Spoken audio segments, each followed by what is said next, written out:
पे पिछले साल भी आई थी। दुख की बात है, लेकिन पिछले साल कम लोग दिखे थे। अच्छी बात यह है कि इस साल और ज़्यादा लोग दिखते हैं, और आई प्रे कि हर साल ज़्यादा लोग दिखे, because he is the film, he is the face of that, the recognise, that recognise thing, of the film industry. So इस जगह पे, and me being a newcomer, I always come here to take blessings, wherever I am, चाहे busy हूँ, shooting में हूँ या कुछ भी कर रही हूँ, but this is something, everyone should come here to take the blessings. हर साल यहाँ पे ज़्यादा से ज़्यादा लोगों को आना चाहिए, because Dada Saheb Phalke is the Indian cinema का, वो बोलते हैं ना, वो जो नाम है वो पर्सनैलिटी है। और डेफिनेटली फ़ायदा और नुकसान क्या, आप जो आपकी गॉड फादर है, अगर आप उनकी आप ब्लेसिंग्स नहीं लो तो फिर आप लाइफ में क्या करोगे। आपको बहुत जल्द मैं अपनी दूसरी मूवी की अनाउंसमेंट दूंगी, मैं उसी में फ़िलहाल बिजी हूँ, इसीलिए फ़िलहाल कंट्रोवर्सीज बहुत कम कर रही हूँ। Definitely it feels great, and I believe every second person of this industry should come. Me being a newcomer, I'm coming here almost every year. Last year I was here, even this year I'm here, and I will be here every year because this is kind of blessing that you need, to work hard more.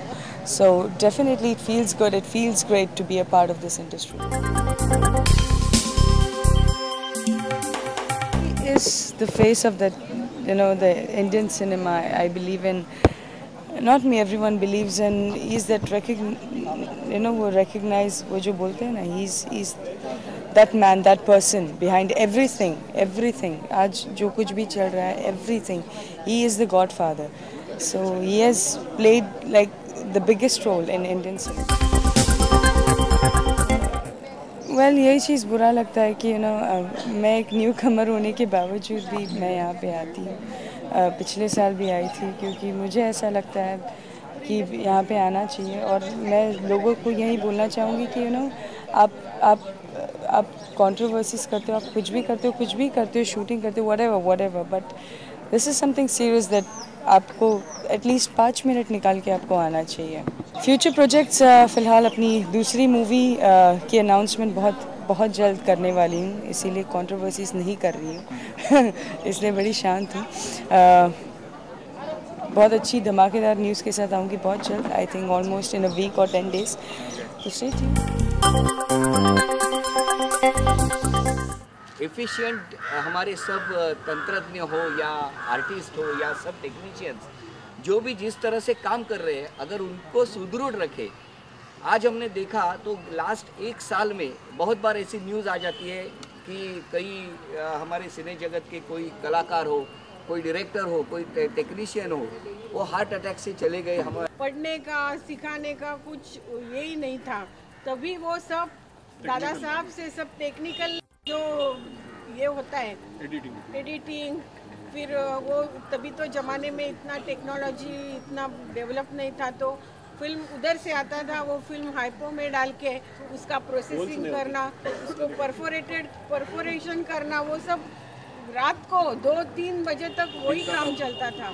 तो हम लोग government से, कोई government के आदमी हो तो हम लोग गवर्नमेंट से बहुत बार बोल चुके हैं, और अभी भी बोलना चाहती हूँ कि फैमिली फ्रेंड है हर्ष गुप्ता करके, उनके थ्रू उन्होंने बोला कि अरे एकेडमी को फंड्स की काफ़ी ज़रूरत है, तो आप कुछ मदद कर सकते हैं। ये उस हिसाब से यहाँ का, और हम एकेडमी अवार्ड्स जो हो रहे हैं 28 अप्रैल को, उसके भी ब्रांड स्पॉन्सर्स हैं। ऐसे फाल्के ने शुरुआत की थी बेसिकली, अगर वो नहीं होते तो आज पता नहीं फिल्म लाइन कहाँ जाती या कैसे होता। तो इस तरह से एज ही is called father of film industry.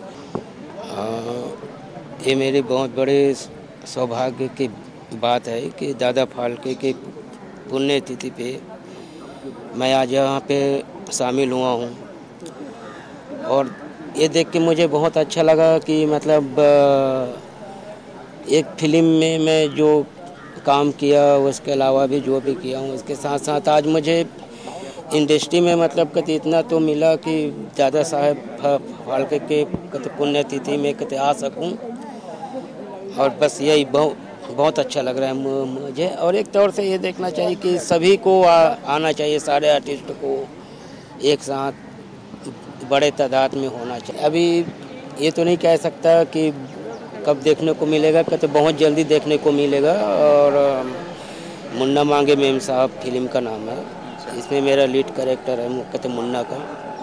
टिपली lab के बाद तो बहुत बड़ा योगदान है, कहते उनके ही बदौलत है जो आज ही कहते इंडस्ट्री का इतना बड़ा नाम है। और जो भी बड़े बड़े एक्टर हैं, दिग्गज एक्टर हैं, उनके अलावा हाँ डायरेक्टर हैं, तो कहते उनके बदौलत है। अगर उन्होंने कहते इंडस्ट्री नहीं खड़ा किया होता, पहला फिल्म नहीं बनाया होता, तो शायद आज ये इंडस्ट्री नहीं रहता। बहुत अच्छा लग रहा है, इसमें कैसा लगने का कोई सवाल नहीं है। लेकिन क्या है, दुख इस बात का है कि इतनी बड़ी हस्ती जिसकी वजह से आज कुछ लोग मर्सिडीज में, BMW में घूम रहे हैं, बड़े बड़े बंगलों में रह रहे हैं, बड़े नाम करते हैं, वर्ल्ड टूर करते हैं, उन्होंने कभी याद किया है? टाइम है, अवेयरनेस नहीं है और वक्फा बहुत बीच में गुजर गया है, तो इस लोग शायद कुछ जानते भी नहीं होंगे फाल्के साहब के बारे में। लोग पड़ता है, जैसे कि हमने निकाला, सावन जी ने निकाला और कई लोगों ने निकाला, टाइम निकालना पड़ता है कुछ ज़रूरी चीज़ों के लिए। जैसे हम आम दिनचर्या के लिए टाइम निकालते हैं, वैसे इसके लिए भी टाइम निकालना चाहिए, क्योंकि यही हमारे गॉडफादर हैं। हमारे इंडस्ट्री में कोई फादर नहीं है, कोई गॉडफादर नहीं है, लेकिन यही हमारे गॉडफादर है जिन्होंने इंडस्ट्री को स्टार्ट किया आज से 101 साल पहले। आज इंडस्ट्री को 101 साल हो गए हैं और आज हम आपके सामने इसलिए खड़े हैं क्योंकि ये हमारे पीछे खड़े हैं, आप देख सकते हैं। दाता है, father of the film industry है वो नहीं होते तो ये नहीं होता जहाँ आज हम खड़े हैं बात कर रहे हैं, इतना सब कुछ होता था। तो ये तो उनकी कोई भगवान ने ऊपर से किसी को भेजा कि जाओ और एक नया माहौल क्रिएट करो, जिससे आप मीडिया के थ्रू, अपनी ख्यालों के थ्रू, अपनी विचारधारा के थ्रू, एजुकेशन के थ्रू सारी दुनिया में अपनी बात को कहो, ताकि लोगों को उसका अच्छा सबक भी मिले। और हालांकि हम दिखाते हैं कि बुराई का एंड में फिल्म में सर कट जाता है, लेकिन लोग बुराई भी अपना लेते हैं। तो ये लोगों पर कि उनके अपनी भावना, अपनी सोच पर है। लेकिन हमारी इंटेंशन ये नहीं होती कि हम बुराई प्रीच कर रहे हैं या टीच कर रहे हैं लोगों को। लेकिन सिनेमा ने इतना चेंज किया है दुनिया को, आपको और मुझे सारी दुनिया के नज़दीक कर दिया है। चाहे मैं हॉलीवुड में हूँ, चाहे बॉलीवुड में हूँ, चाहे कहीं भी हूँ, सिनेमा ने लोगों को बहुत करीब कर दिया है। उसके बाद टेलीविज़न ने बहुत करीब कर दिया है। That is another branch of cinema only. तो ये तो उनकी ब्लेसिंग है। हम लोग जो इतना कमा खा रहे हैं या अपनी तरक्की कर रहे हैं, सुख से रह रहे हैं, तो हमें एक अजीब नया ज्ञान दे के गए। नाम चिराग ठक्कर है और मैं इस मूवी द मॉल में एज ए लीड प्ले कर रहा हूँ। ये एक कॉमेडी मूवी है जिसमें ओम पुरी, राजपाल यादव, टिकू तलसानिया, विजय शिरजी और काफ़ी कॉमेडी आर्टिस्ट हैं। और एक कंप्लीट पैसा वसूल मूवी विद गुड म्यूज़िक, एक फैमिली एंटरटेनमेंट और लास्ट में एक बहुत ही अच्छा सोशल मैसेज है जो आप मूवी देखेंगे तो आपको पता चलेगा। और मेरा कैरेक्टर इसमें मैं एक सिंपल सीधा साधा एक शर्ट सप्लायर प्ले कर रहा हूँ जो मॉल वगैरह में शर्ट सप्लाई करते हैं। और कैसे इस लड़के की मुलाकात ओमपुरी जी, इसके हीरोइन वगैरह से होती है और कैसे क्या हंसी मजाक के साथ इस मूवी में जो हो रहा है वो दिखाया जाता है। ओमपुरी तो अपने आप में एक पूरा का पूरा इंस्टीट्यूशन है। He himself is a entire institution of acting. तो उनके साथ काम करने में अपने आप एज एन एक्टर काफ़ी कुछ सीखने मिला है, काफ़ी कुछ जानने मिला है। राजपाल यादव जी के साथ भी काम करने में बहुत मज़ा आ गया। बाकी जितना एक्टर्स है सारे के सारे कोऑपरेटिव हैं। ऐसा कभी फील नहीं हुआ कि मैं नया हूँ और वो इतने एक्सपीरियंस्ड है, तो कहीं ना कहीं वो डोमिनेंस है। बट बहुत बहुत स्वीट है सब लोग। दर्शकों को स्क्रीन पे देखने मिलेगा मई का। डेट्स प्रोड्यूसर्स जी वगैरह डिसाइड कर रहे हैं कि कैसे सही टाइम है रिलीज़ का, तो तब रिलीज़ होगा। पिछले 50 साल से इसी लाइन की दाल रोटी खा रहा हूँ। ये हम सब के फादर हैं। आज इन्हीं की वजह से ना जाने कितने लोग पल रहे हैं और बड़ी शर्म की बात है, इतने महान लोग, महान एक्टरों को आना चाहिए श्रद्धांजलि के लिए। मैं तो कहूँगा जब तक जो दुनिया है, जब तक दुनिया में फिल्में बनती रहेंगी, दादा फाल्के का नाम कभी नहीं बुलाया जाएगा।